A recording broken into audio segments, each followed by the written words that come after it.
CoastLife this weekend is sort of the unofficial start to summer, so you're probably making a lot of summer plans, and I'm sure some of those include movies. Yes, especially rainy days like today. Yes, yeah. It's the perfect time to go catch a film, enjoy a summer blockbuster, and we've got two movie experts sitting on the couch with us, the tale of two Robs, Rob Rector, Rob Waters, Hello. joining us once again. Thanks for being here. Back. Yes, we love having you guys in, and we all get very passionate about summer movies. So first, I guess let's kind of define a summer blockbuster. What is it that makes it a summer movie? Good question. You want to start? Sure. So, blockbuster, the term actually started in 1975 with Jaws. a little film called Jaws by an unknown director by the name of Steven Spielberg. But actually, it would play in these theaters for sometimes a year at a time, and there would be a line of people that would go around the block. So hence the term blockbuster.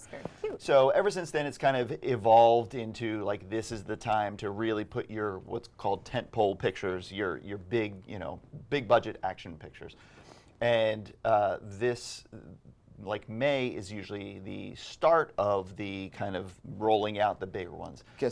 Every year it gets farther and farther. Now it's like March. Right, Yeah. exactly. Yeah. But what's curious about this one is this is the first time since we have to go back to the halcyon days of the early aughts, 2007. That was when Spider-Man 3 from Sam Raimi was released. Really? Right? So, The best in its own right. All right. big fan of Tobey Maguire disco dancing. Oh, the disco dancing. But since then, give or take a year or two, the summer blockbuster or the summer movie season has been anchored by a superhero picture, and this is the first time since the Bush administration that That's the way to measure it, right? It has not been anchored by a superhero. It's a capeless Memorial Day weekend. Interesting. But like every summer, it is just full of sequel bloat. It's just everything is a sequel. There's so few Or some existing IP somewhere. Yes, something that existed somewhere. Yeah. Interesting, because we have a That is prequel interesting. on the books. Do you want to talk about that first? Sure. Okay. We're talking about the Quiet Place? Yeah. Yes. So Quiet Place, which is coming out June 27th. This one is the first one not to be directed by John Krasinski. I didn't know that. Yes, he's directed a film called If, which we'll talk about. Yes. But this one he's on as executive producer, and this is kind of a setting up the whole when the aliens come to invade.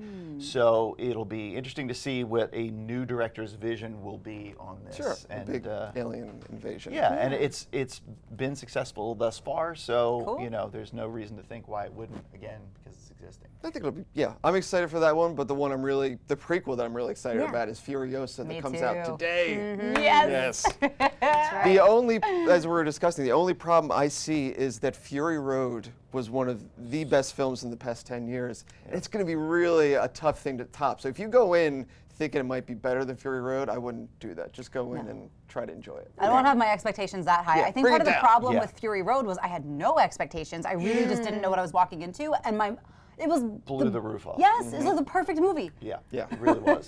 Just a 2-hour car chase, essentially. Literally, but the best car chase you'll ever see. Yeah, absolutely. But speaking of, and that's what's really like this summer. Apologies to John Steinbeck, but this is the summer of our discontent because. Oh, look at you. Look what you did. Aren't they the best? How about that? You went to school. I went to school. I did. I have a degree of some sort. So, but this is all the fallout we're seeing from the strike that happened 6 months ago. So it's all shuffled. Things like If, again, that we were talking about was supposed to be released back in November. Now it got pushed to a more lucrative summer slot. But things have been shuffled all around. So we are, we were just talking about it before we got on air, and that this summer is really a blank slate. Like, the rules are to be rewritten for what a quote unquote blockbuster is starting this year. Yeah, because we already don't. Nothing makes sense yet this season. Because I loved The Fall Guy that came out a few weeks ago. Ditto. I was like, I would be really surprised if there's a more entertaining movie this summer than that movie. And it did not do well. But it's like you had Gosling, you had Blunt, like they're all coming off huge projects. Barbenheimer, yeah. Yeah, like, that's true. Everything about it looked like it should be a blockbuster. Yeah, and and it just- it did okay, but which is kind of depressing because I was like, the reviews were great, everything about it looked great, and Yeah. I enjoyed it. So That's I did right. too, and the same thing could be said if was released last Yes. week. So we can talk about that, but that's with Ryan Reynolds and directed by John Krasinski. That was originally scheduled for November, as we were saying, but in its release, they tempered the expectations, and they said it was going to hopefully open around the $40 million mark. It made 25, which is on the I didn't know that. lowest of low ends, Yeah. and again, it's just about finding that right balance of what people want. Do they want something that there's comfort food in, or do they want something new? Because there is, like Rob was saying, there is a level of comfort that went into Fall Guy too, because you have the Barbenheimer reunion, Yeah. really. Sure. But it had all the ingredients to be successful, and it was innovative and it was different, even though it was an existing. No one remembers the Fall Guy fondly, the Lee Majors movie or show of the 1980s. But it still had all the elements in there that would make for a perfect summer blockbuster, but just failed to Interesting. make Yes, traction. interesting how timing plays into all of that. Yeah. Yeah. Wow. But there's a lot of slots open, and there's a lot of movies left, so Yes. there's still, Yeah, and good a couple of kids' opportunity. movies too, so that's good. Like we said, sure. Yep. And then also we have- this weekend. This weekend, okay, you have the Garfield movie, and I'm not a Chris Pratt hater. I'm fine with him, but it's just like his voice for Garfield does not make sense to me. His voice hasn't made sense for a couple of characters Yeah. that he's And played. yeah. Especially since you Italian, had Bill okay, Murray that's- do it yeah, that's- before, That makes sense. All yeah. right. So a quick little geek note about the Bill Murray Please. Garfield one. I So know I that grew one, up with yeah. the Bill Murray Garfield cartoon.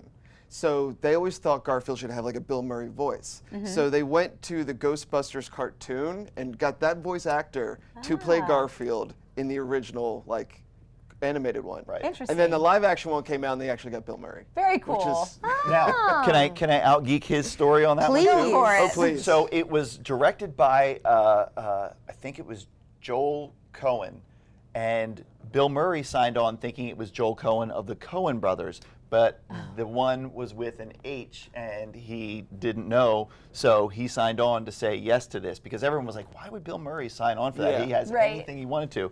But that was the reason. He thought he was Amazing. signing up for a Coen Brothers Garfield movie, which I would pay like double box office to see. I Well- mean, I would pay double the. You remember ticket in price. Zombieland where he had his great cameo, Bill Murray did, and like Yeah. before he died, like, do you have any regrets? He's like, Garfield.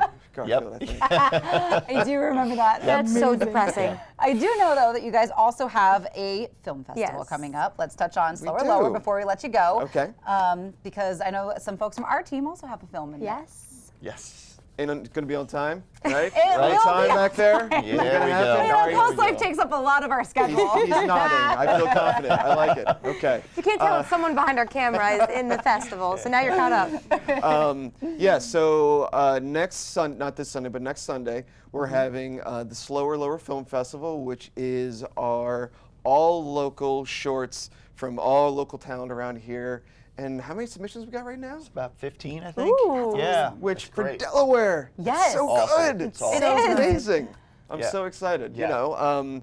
So I always ask everyone to come out, support your local artists. Yep. It's going to be a great night. It's at the Milton Theater. Doors open at 6. Yep. Great. And Program will start around 7 o'clock, and we usually give out an audience award, so we let everyone kind of vote there. We go up and tabulate the votes, come back down, and then get everyone up on stage afterwards, so they can kind of just talk about the filmmaking process with one another. I think that's Great. one of the most fun parts of it, is that everyone gets to kind of share their trials and tribulations Yeah. of how they got it to the screen in the first place. And if you all like our back and forth, it's like right there on the stage with a lot more cursing. It's very fun. I saw the horror trailer challenge Yes. last time, and it was a very fun Exactly. experience. You guys always do so great with those events. You It's do. fun. you. It's Yeah. really Awesome. fun. Well, thank you guys for coming in and getting us hyped for summer. Yes.